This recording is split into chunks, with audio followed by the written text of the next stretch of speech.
بسم اللہ الرحمن الرحیم، السلام علیکم۔ میں ہوں سیبی کاظمی، آپ دیکھ رہے ہیں فیس بک اور یوٹیوب۔ 17 جون آج بدھ کا یہ دوسرا ویلاگ ہے اور بڑی اہم خبریں آپ اس وقت آ چکی ہیں جو میں نے آپ کے سامنے رکھنی ہیں۔ وہی بڑی خبریں، سب سے پہلے تو ایران کی طرف سے، ٹرمپ کی طرف سے ایک بار پھر 14 نکاتی مسودہ اچانک مسترد۔ اسرائیل میں سٹاک مارکیٹ بھی کریش کر گئی اور G7 کے اجلاس میں بڑی دلچسپ صورتحال۔ ٹرمپ نے خود کو یورپ کا باس کہا اور یورپی ممالک کا ہاسا نکل گیا۔ اسرائیل نے بہرحال آج لبنان پر بمباری کی، غزہ پر بمباری کی، 2 بڑے ٹارگٹ بھی ہٹ کر دیے اور لبنان شام پر مزید حملوں کی دھمکیاں۔ ٹرمپ کے ہاتھوں سے معاملہ نکلتے ہوئے دھمکیاں جاری ہو گئیں۔ ایران کا بھی جوابی وار کی طرف معاملات کے ایران نے آج دنیا کو ایک بڑا سرپرائز بھی دیا۔ روس چین ایران کی مشترکہ پہلی دفعہ دفاعی معاہدہ ہو گیا۔ اہم شخصیت نے سریعام چین بلاک جوائن کرنے کا اعلان کیا اور روس سے بھاری تعداد میں اسلحہ، ہیلی کاپٹر سمیت جنگی خریداری بھی۔ اور دنیا کے 262 شخصیات کا خطرناک گروپ انکشاف جو اربوں ڈالرز کے دنیا کے معاملات کو کنٹرول کیسے کریں، ٹرمپ کے 4 لوگ اس میں شامل۔ اور پاکستان کے حالات میں بڑی تیزی سے تبدیلیاں، ٹرن ٹوسٹ، اداروں میں بجٹ پر چھینا جھپٹی، صوبوں کے حقوق چھیننے سے لے کے شہباز شریف کی حکومت اور وفاقی کابینہ کے بڑے نام تبدیل، وزارتوں میں اکھاڑ پچھاڑ شروع۔ Mohsin Naqvi group, Ishaq Dar group, Shehbaz group, Bilawal group, سب اس وقت سر پھٹول ہو رہی ہے۔ مصطفیٰ کمال کا سر میں پھٹول ہوئی اور خان کے 3 کیسز کی سماعت، اچانک تبدیلی کا اشارہ۔ سہیل افریدی کی ملاقات کی تیاریاں کیا کل ہونے والی ہیں، بریک تھرو ہے، بجٹ منظور کرنے کا اعلان بھی آ رہا ہے۔ تفصیل سے خبروں کی بات کرتے ہیں، انٹرسٹنگ ویلاگ ہوگا۔ ڈونلڈ ٹرمپ نے ایک دفعہ پھر آج یو ٹرن مار دیا اور اس نے اسرائیل اور عرب امارات کو بھی ساتھ شامل کیا اور یہ دوبارہ دھمکی دے دی ایران کو کہ وہ دوبارہ بمباری کرے گا۔ یہ مفاہمتی معاہدہ جو ہے اس نے سے کہا یہ معاہدہ حتمی نہیں ہے، یہ صرف یادداشت ہے، اگر مجھے پسند نہ آیا تو پھر ان کے سروں پر دوبارہ بم گرانے کے لیے تیار ہوں۔ یعنی اچھا برتاؤ کرتا ہے، میرے ساتھ نہ ہوا تو واپس بمباری کی طرف جاؤں گا۔ جس کے بعد ایران نے بڑا سخت قسم کا رد عمل دیا اور یہ رد عمل انہوں نے آج مختلف دیا کہ معاہدے کی یادداشت کے پہلے تو جو پوائنٹس شائع ہوئے انہیں ریجیکٹ کیا کہ یہ درست نہیں ہے، اس میں خامیاں ہیں۔ بلومبرگ نے جو 14 نکات جاری کیے، کہا جمعے کے دستخط کے بعد عوام کے سامنے وہ خود لائیں گے جو اصل معاملات، یعنی ایک نکتہ وہ خود بتائیں گے۔ ایران کو ایک چیز پر تو سب متفق ہیں کہ 300 ارب ڈالر کا اقتصادی ترقیاتی فنڈ اور ان کے منجمد اثاثوں کا معاملہ جس کی سب تصدیق کر رہے ہیں۔ لیکن 2 بڑی باتیں ہوئیں آج۔ ایک تو سیز فائر کے بعد جو معاہدوں کی خبروں کے باوجود اسرائیل نے لبنان میں اپنی فوج بھی داخل کی اور لبنان میں بمباری بھی کی اور غزہ اور شام کو دھمکیاں دی، جبکہ غزہ میں انہوں نے ان دھمکیوں پر عمل درآمد کر دیا۔ وہاں اسرائیل کی فوج نے دعویٰ کیا کہ انہوں نے فلسطین اسلامک جہاد جو ان کی 7 اکتوبر کے حملوں میں ملوث لوگ ہیں ان کے 2 اہم کمانڈرز نے شہید کر دیے۔ ویسٹ بینک میں، غزہ میں، وہاں مسجد پر بھی حملہ ہوا اور پھر اسرائیل نے صومالی لینڈ میں اپنا ملٹری بیس کا اڈا بھی آج کھول دیا، جس کے جواب میں ایران نے وہ اپنی تمام تیاریاں ان کو بتائیں کہ حملے میں اب اضافہ روس کے اسلحے سے جو براہ راست خریدا گیا وہ اسرائیل پر براہ راست حملہ کریں گے۔ اب عرب ممالک کی بات نہیں مانیں گے، اس میں قطر سب سے اہم ہے۔ پھر امریکی نائب صدر میدان میں ہے، اس نے کہا ایک تو معاہدے کے بارے میں کہ ہم اس لیے جاری نہیں کر رہے کہ ہمارے ثالث جو ہیں وہ کہہ رہے ہیں کہ یہ ابھی نہ کریں کہ عرب اور مسلم دنیا میں پھر بے چینی پھیل جائے گی، حساس معاملات ہیں، ہم ان کا خیال رکھیں۔ اب حساس معاملات وہ کیا ہیں اس کی تھوڑی میں نے تحقیق کی۔ ایک تو ایران فلسطین پابندیوں کا معاملہ ہے، تیل کی، ابنائے ہرمز کی، علاقائی سیکیورٹی کی اور عرب ممالک کے کردار کی۔ ظاہر ہے ایران کے اثر و رسوخ میں اضافہ اور یہ بہت بڑی سفارتی کامیابی ہے۔ پابندیوں میں ظاہر ہے نرمی ہونی ہے، منجمد اثاثے کھلنے اور یہ پیسے دینے ہیں کس نے؟ سعودی عرب، عرب امارات اور قطر نے، جن کے اوپر ایران نے بے تحاشا حملے کیے اور اب یہ اس کو پیسے بھی دے رہے ہیں۔ یہ صرف ایران کی جنگی جیت نہیں ہے، ان کی سفارتکاری کی جیت بھی نہیں ہے، یہ ان کی 47 سال کی، دیکھیں یہ 500 سال میں بلکہ واحد اسلامی ملک کی جیت ہے۔ اسلامی ملک اس لیے کہ دنیا کے تمام ملک بغیر فرقے کے ساتھ کھڑے ہیں۔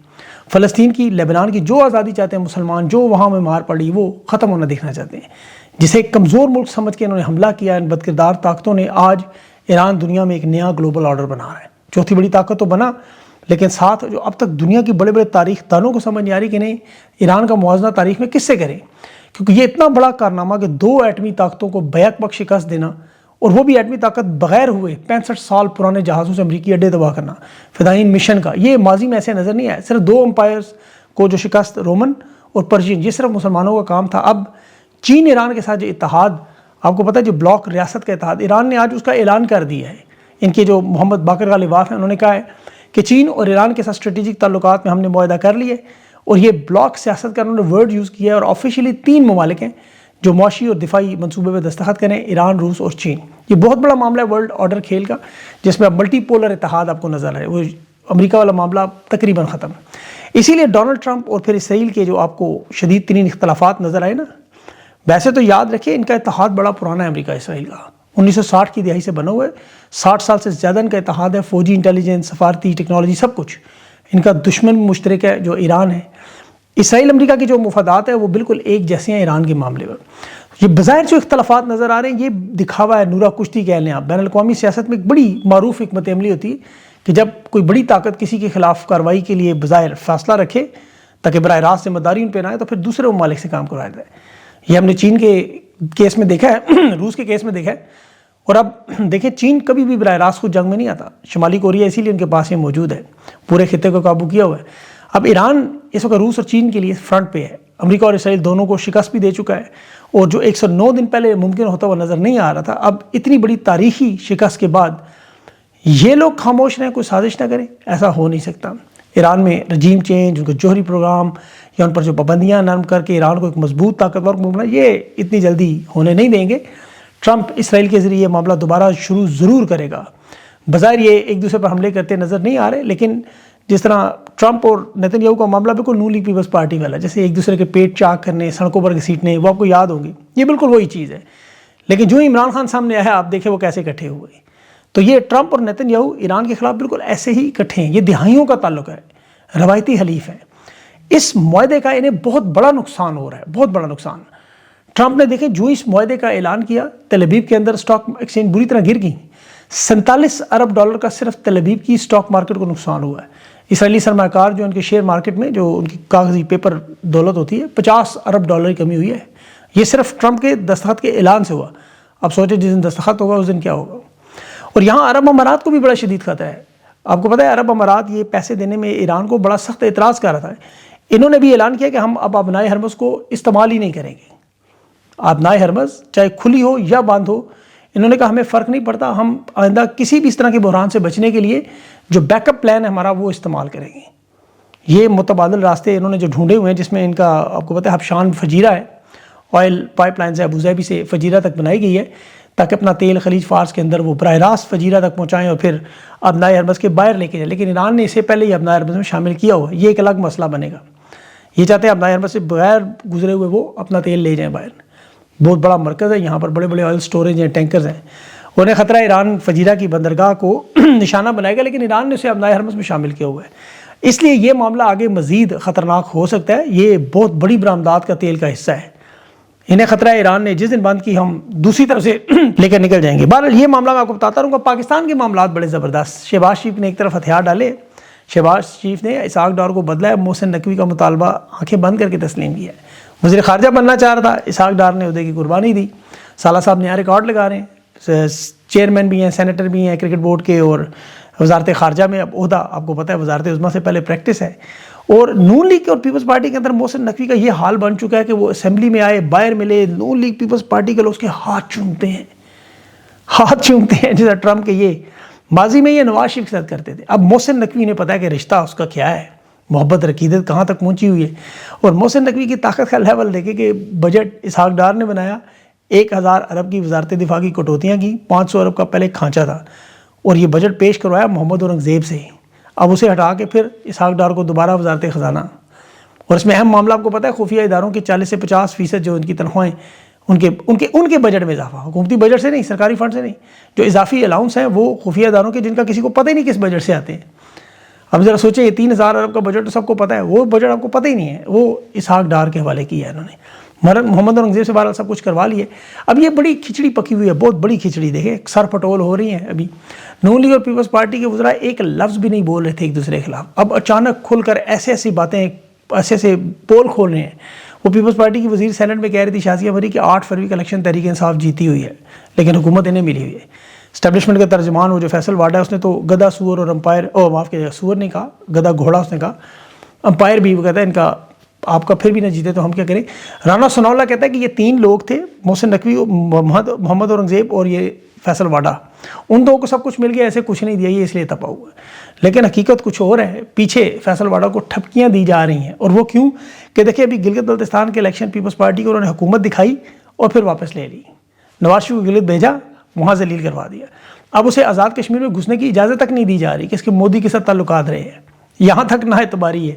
اور شہباز شریف اپنی حکومت بچانے کے لیے سب کچھ کرنے کے لیے تیار ہے، سب کچھ. یہ وفاقی عہدے بدلنے سے لے کے پنجاب کا سارا ترقیاتی آدھا بجٹ خوشی خوشی فوج کو دینا، NFC میں پنجاب کا حصہ ہنسی خوشی دینا، یہ کس وجہ سے کہ بلاول کے وزیر اعظم نہ بن جائے. لیکن خطرہ اسے محسن نقوی سے ہونا چاہیے، بلاول سے نہیں. بلاول تو نہرو کے معاملے پر ویسے ہی فیلڈ مارشل کے ساتھ سینگ پھنسا چکا ہے، اسے اسی لیے گلگت بلتستان کا الیکشن دکھا کر، حکومت دکھا کر نہیں دی گئی. اب یہ اچانک دیکھیں کہ تحریک انصاف کی تقریر میں آپ کو نشر ہونے کی، نہیں بولنے کی اجازت مل گئی ہے. نام یہ شہباز شریف کا لیتے ہیں، اچھے بچے بنتے ہیں، نام باجوہ کا تک نہیں لیتے. وہ جنید اکبر تقریر بڑی کہہ رہے تھے لیکن باجوہ کا نام نہیں لیا. اب نون لیگ اور پیپلز پارٹی کے معاملات خراب ہونے کے لیے یا ان پر دباؤ ڈالنے کے لیے کہہ لیں، یا بجٹ پاس کروانے کے لیے، یا NFC صوبوں کا حصہ دینے کے لیے، ترقیاتی بجٹ میں، یا وفاق کو 28ویں ترمیم کرنا، جو وجہ کچھ بھی ہو، عمران خان سے ملاقات کا راستہ سیدھا کیا جا رہا ہے. نون لیگ پیپلز پارٹی پر دباؤ بڑھانے کے لیے ہو سکتا ہے، لیکن معاشی سیاسی عدم استحکام بھی مجبوری ہے. یہ جو غیر معمولی معاملات شروع ہو رہے ہیں، اور پاکستان کے حالات ایک چیز یاد رکھیں، دیکھیں یہ جو غیر معمولی حالات ہوتے ہیں نا، اس میں ویسے تو غیر معمولی حالات اس لحاظ سے بھی ہیں کہ 97 ارب کا قرضہ آپ کو پتہ بڑھ چکا ہے، GDP پاکستان کی مائنس میں جا چکے ہے، سوائے ایک فارن ریمیٹنس کے باقی تمام ادارے بند ہوئے ہیں یا بالکل خسارے میں. لیکن دنیا میں ان کے حالات کیا ہیں وہ آپ کو پتہ ہے. فیلڈ مارشل کی تو یہ بے شک سفارتکاری کی باتیں کریں، اب تو خیر ٹرمپ نے فی الحال فیلڈ مارشل کو فیورٹ کہنا بھی چھوڑ دیا ہے. لیکن ان 4 سالوں میں آپ دیکھیں جو اینٹ سے اینٹ بجی پاکستان کی، مثال کے طور پر آپ صرف کرپشن کی انڈیکس اٹھا کے دنیا میں دیکھیں، 180 میں 135ویں نمبر پر آ گئے. رول آف لاء میں 140 میں سے 130ویں نمبر پر، آزادی اظہار رائے میں یہ 180 میں سے 58 نمبر پر، اور غربت میں تو ہر 2 میں سے 1 پاکستانی غریب ہے. 52% آبادی حکومت تسلیم کرتی ہے، لیکن جو 8,000 روپے کی نئی تعریف غریب کی آ گئی، سمجھے 65% پاکستانی غریب ہو گئے. 123ویں سے ویسے 106 نمبر پر ہے غربت میں بھی.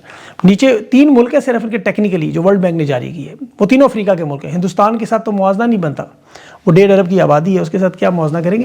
ہیومن ڈیولپمنٹ یعنی انسانی نشو و نما سے روزگار تک کے معاملات، یہ اس میں اتنے لوور لیول پہ کہ 168 نمبر پر پہنچ گئے. 5 کروڑ 80 لاکھ نوجوان ویسے ہی بے روزگار ہیں. آزاد کشمیر، خیبر پختونخوا، بلوچستان کے حالات آپ جانتے ہیں، وہ بار بار رپیٹ کرنے کی ضرورت نہیں ہے. اب DJSPR نے اس پہ کرنی تھی پریس کانفرنس کر، بہت سارے معاملات بتانے تھے، لیکن وہ پھر مجبور ہو گئے بند دروازوں کے پیچھے میڈیا کے نمائندوں کو بتانے میں، اور پھر سیکیورٹی ذرائع کے ذریعے خبریں. اچھا وہاں بہت سے صحافی ان سے ملے، میری ان میں سے کچھ سے گفتگو ہوئی، میں نے ان سے پوچھا اس پوری ظاہر ہمارا کام، ان میں سے کچھ نے کنفرم کیا باقاعدہ کہ ایک تو ایران امریکہ کے معاہدے میں اچانک شہباز شریف کو مائنس کیا گیا ہے، اور پھر محسن نقوی کو وزیر خارجہ کے طور پر اسی لیے انٹر کیا جا رہا ہے. شہباز شریف کو اس میں مائنس کرنا، وہ بھی ایک ایسے وقت میں جہاں یہ خبریں تھیں کہ عمران خان کے ساتھ اڈیالہ جیل میں ریٹائرڈ افسران کی ملاقات ہوئی، یہ آپ نے سنی ہوئی خبریں. DJSPR نے کہا نہیں ایسی کوئی ملاقات نہیں. اب یہ تو ظاہر ہے وہ کبھی بھی اس ملاقات کی تصدیق تو نہیں کریں گے، لیکن وہاں موجود اکثریتی صحافیوں کا جن سے میری بات ہے، ان کا کہنا ہے کہ یہ جو بریفنگ تھی، مطلب یہ جو انہوں نے بات چیت کی بند دروازوں کے پیچھے، یہ آئندہ آنے والی تبدیلیوں کے اشارے کر رہے ہیں. سیکیورٹی معاملات پہ بات نہیں انہوں نے کرنے کے لیے بلایا تھا. عام طور پہ تو جب بھی ہائیسٹ لیول کے ایسے رابطے ہوں، ان کی تردید ہو، تو پھر سمجھے پیچھے کچھ نہ کچھ پاک رہا ہے. جنرل باجوہ کی آپ کو یاد ہوگا جب خان سے 2 دفعہ ملا تھا، یا اس سے پہلے بھی جو نون لیگ کے ساتھ اس کی ملاقاتیں ہوتی نہیں، جس میں خواجہ آصف اب اقرار کر رہا ہے، اس کا ضمیر بھی جاگا ہے کہ جی ISI کے نمائندے بیٹھا ہو کرتے. یہ اب تحریک انصاف کو بھی سیاسی سپیس قومی حکومت بنانے کا معاملہ ہے، یا کچھ کہہ رہے ہیں عمران خان کی سیاسی گنجائش تک پیدا کرنے کے لیے. یہ مستقبل کے وہ ذائقے ہیں جس میں شہباز شریف کا کردار بے شک مالش میں چمپی میں آگے نکل جائے، لیکن وہ ختم ہونا ہے. اس میں آپ وفاقی کابینہ کے حساب سے رد و بدل دیکھ کے اندازہ کر سکتے ہیں. لیکن اس طرح کی دیکھیں بہت ساری خبریں اکثر کیا سرائیاں بھی ہوتی ہیں، اندازے بھی ہوتے ہیں، مفروضے بھی، لیکن تحریک انصاف کے ساتھ کسی نہ کسی سطح پر ان کا رابطہ وہ موجود ہے. یہ اڈیالہ جیل نہیں گئے اتنے بڑے لیول پر. یہ اب نون لیگ کو نکال کے شہباز شریف کی جگہ لینا چاہتے ہیں چمپی میں، یہ ظاہر ہے ہو سکتا ہے، ممکن ہے. یا مریم نواز کے جو کیسز کھلنے، تو پاکستان میں ہر قسم کی یہ بات ہو سکتی ہے.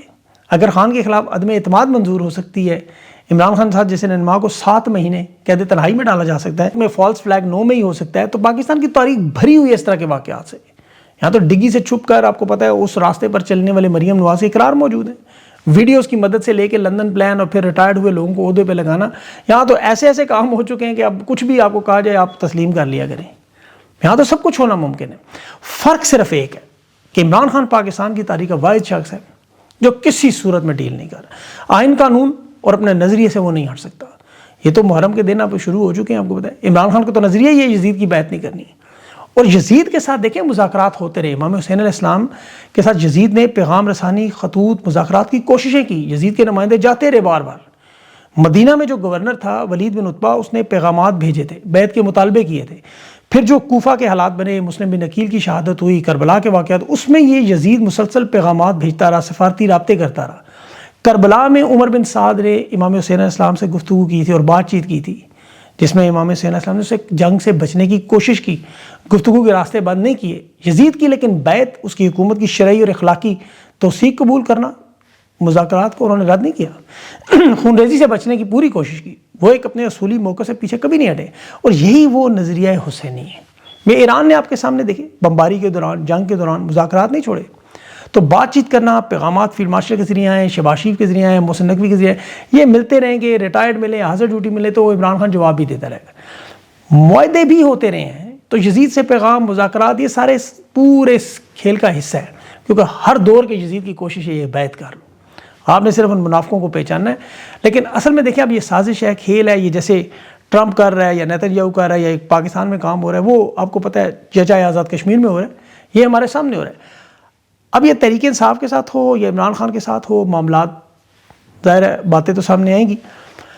اب اس پر ورنہ یہ پریس کانفرنس کر دیتے میرے خیال میں، اسی لیے انہوں نے کی۔ اب خان کے کیسز کا کل دیکھیں معاملہ، یہ تبدیلی ضرور آئی ہے اور بہت بڑی تبدیلی آئی ہے۔ اب یہ تحریک انصاف کی طرف سے ایک تو دیکھیں خیبر پختونخوا کا بجٹ ہے، یہ جو انہوں نے جون میں پیش کرنا ہے، اب اس میں یہ 3 مہینے کا بجٹ پیش کرنا چاہ رہے ہیں منظوری کے لیے، تاکہ ان کے اوپر بھی الزام لائے کہ ہم نے 3 مہینے کا کیا اگر ملاقات نہ ہوئی۔ تو اڈیالہ جیل میں کل سہیل آفریدی کی ملاقات کا معاملہ بھی ہو سکتا ہے، لیکن سہیل آفریدی کو اب تبدیل نہیں کریں گے، اسٹیبلشمنٹ نے کہا یہ بڑے اچھے بچے ہیں، اور عمران خان کی بھی پاور آف اٹرنی پر دستخط کروانے دیے جا رہے ہیں۔ سپریم کورٹ میں اپیل درج کی جا رہی ہے پاور اٹرنی پہ، آپ کو پتہ ہے دستخط کا معاملہ تھا، ان کے وکیل خالد یوسف جو ایڈوکیٹ تھے، یہ ایڈوکیٹ جنرل اسلام آباد پاور آف اٹرنی آج پیش کر گیا جو اتنے عرصے سے روکا ہوا تھا۔ پہلے تو درخواستوں کا وقت گزارنے کی کوشش، لیکن ڈویژن بینچ کا آرڈر موجود تھا، اس پہ پاور آف اٹرنی کے دستخط نہیں کرواتے تھے، اب وہ دستخط ہو گئے ہیں۔ توشہ خانہ فوجداری کیس میں عمران خان کے میڈیکل چیک اپ کی درخواست تھی، ہائی کورٹ کا اس پہ آرڈر تھا کہ میڈیکل بورڈ تشکیل دیں، مارچ کا یہ معاملہ تھا، لیکن اب اس اپیل پر وکالت نامے پر دستخط مانگے گئے تھے، اور یہ عمران خان کو اسپتال منتقل کروانے کا معاملہ ہے۔ ان کی بہنوں کے 3 مطالبات ہیں، یاد رکھیں، میڈیکل چیک اپ، ان کے تمام بنیادی انسانی حقوق بحال ہو، قید تنہائی ختم کریں۔ ویسے تو عمران خان اور سیاسی قیدیوں کی فوری رہائی کے کیسز سننے چاہیے، لیکن ہائی کورٹ اور سپریم کورٹ میں اسلام آباد میں عمران خان کے اس طرح کے کیسز لگنا، خاص طور پر میڈیکل کے معائنے کے اور ملاقاتوں کے متعلق اہم کیس، اور پھر القادر ٹرسٹ، ابھی القادر ٹرسٹ کا بھی محمد پاور اٹرنی سائن نہیں ہے، لیکن وہ کل پتہ چلے گا۔ اب اس میں عمران خان اور بشرا بی بی کی مرکزی اپیل تھی جو کل کوٹھا نمبر معاف کیجیے گا کوٹ نمبر جو ہے کوٹھا منہ سے نکل گیا، کوٹ نمبر 1 میں سرفراز ڈوگر ہیں، جسٹس محمد آصف ہیں، یہ 9:30 بجے شاید سن رہے ہیں شاید۔ سرفراز ڈوگر اگر بھاگا نہیں تو پھر مرکزی اپیل سنے گا، اور پھر عمران خان کے بنیادی حقوق اور میڈیکل معائنے کی جو درخواست سلمان اکرم راجہ نے اور عمران خان کی بہن عظمیٰ خان نے کی ہے دائر، یہ صبح 9 بجے سپریم کورٹ کا 3 رکنی بینچ ہے، اس میں جسٹس محمد علی مظہر ہیں جو کہ انچارج ہیں اس کے، اور مسرت حلالی ہیں، اور جسٹس شاہد حسن ہیں۔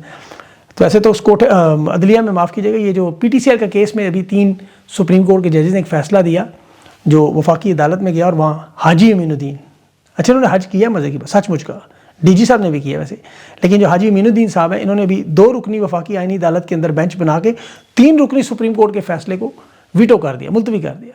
تو سپریم کورٹ وفاقی آئینی عدالت اس کے اوپر ہے، وہ تو پتہ نہیں اب ہائی کورٹ کے ساتھ برابر ہے، لیکن خان کی ملاقاتوں کے اس عدلیہ نے SOPs طے کیے تھے، تو ہند عدالت کا کیس جو ہے وہ سپریم کورٹ میں سماعت کے لگا ہے، اور یہ 60 کیسز کے بعد آیا ہے، 61واں کیس، کیونکہ اڈیالہ جیل کا سپرنٹینڈنٹ نہیں مانتا، اس کے پیچھے کرنا صاحب بیٹھے ہیں، اور وہ کہتے ہیں میں جج ہوں، جو کروں گا وہی ہوگا معاملہ۔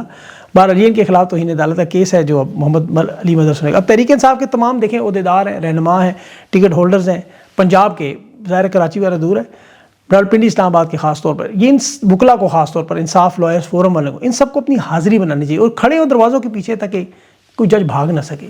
تو یہ کیس سنیں، دیکھیں اس میں کیا ہوتا ہے۔ اب یہ بجٹ کیا پاس کریں گے، کل خان سے ملاقات ہوگی کہ نہیں، یہ انشاءاللہ اگلے ویلاگ میں کچھ اہم معاملات پہ میں نے سوال بھیجے ہوئے، وہ آپ کو انشاءاللہ ضرور بتاؤں گا۔ اپنا خیال رکھیں، مجھے اگلے ویلاگ تک کے لیے اجازت دیں، اللہ حافظ۔